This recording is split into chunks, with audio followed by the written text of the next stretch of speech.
Magandang umaga po. Narito na po ang magiging lagay ng panahon ngayong umaga ng Biyernes, December 19, 2025.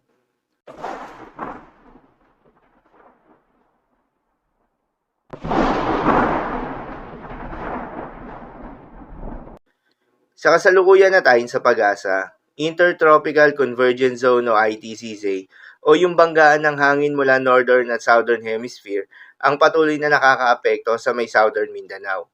Habang Northeast Monsoon naman o hanging amihan ang patuloy na nakakaapekto sa may Northern at Central Luzon. At sa nalalabing bahagi pa ng ating bansa ay asahan naman yung epekto ng easterlies o yung mainit na hangin na nanggagaling sa may karagatang Pasipiko. Magandang balita naman dahil ayon sa pag-asa ay wala pa rin tayong binabantayan na low pressure area o bagyo sa loob o malapit sa Philippine Area of Responsibility na maring makaapekto sa ating bansa. Subalit pagsapit nga ngayong weekend ay posibleng may mabuong sama ng panahon sa may Southern Mindanao na nakapaloob sa Intertropical Convergence Zone o ITCZ. Inaasahan na kikilos ito pahilagang kanluran at asahan rin na makakaapekto ito sa may Eastern Visayas. Para sa magiging development nito, patuloy lamang na magantabay sa mga update nating ilalabas, lalo na ng pag-asa.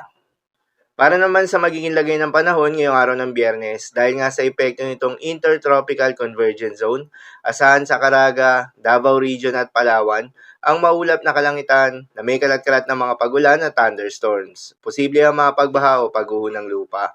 Due to moderate to at times heavy rains. Habang sa may Bicol Region, Quezon, Northern Samar at Eastern Samar, ay asahan rin yung maulap na kalangitan na may kalat-kalat ng mga pagulan at thunderstorms na dulot naman ng easterlies. Posible rin ang mga pagbaha o pagguho ng lupa.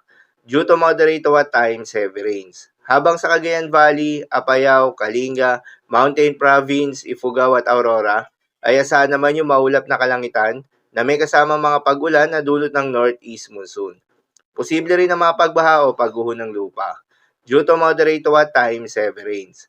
Habang sa Ilocos Region, nalalabing bahagi ng Cordillera Administrative Region at nalalabing bahagi ng Central Luzon, ay asahan naman yung bahagyang maulap hanggang sa maulap na kalangitan na may kalat-kalat na mga mahihinang pagulan na dulot pa rin ng northeast monsoon.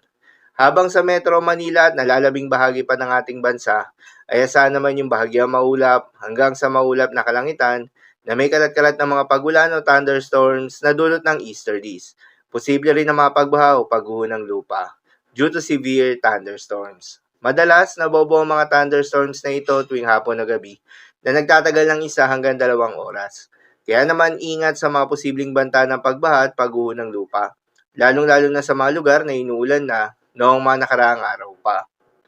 Para naman sa magiging lagay ng mga dagat baybayin, ayon sa pag-asa ay wala tayong nakataas na gale warning sa anumang seaboards ng ating bansa.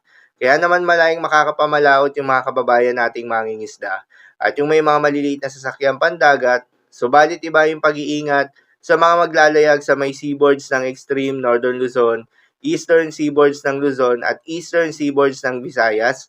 Inaasahan pa rin yung katamtaman hanggang sa malo na karagatan, habang sa nalalabing seaboards ng ating bansa ay asahan naman yung banayad hanggang sa katamtaman ng mga pag-alon. So yun lamang po para sa lagay ng panahon ngayong araw ng Biyernes. Keep safe everyone.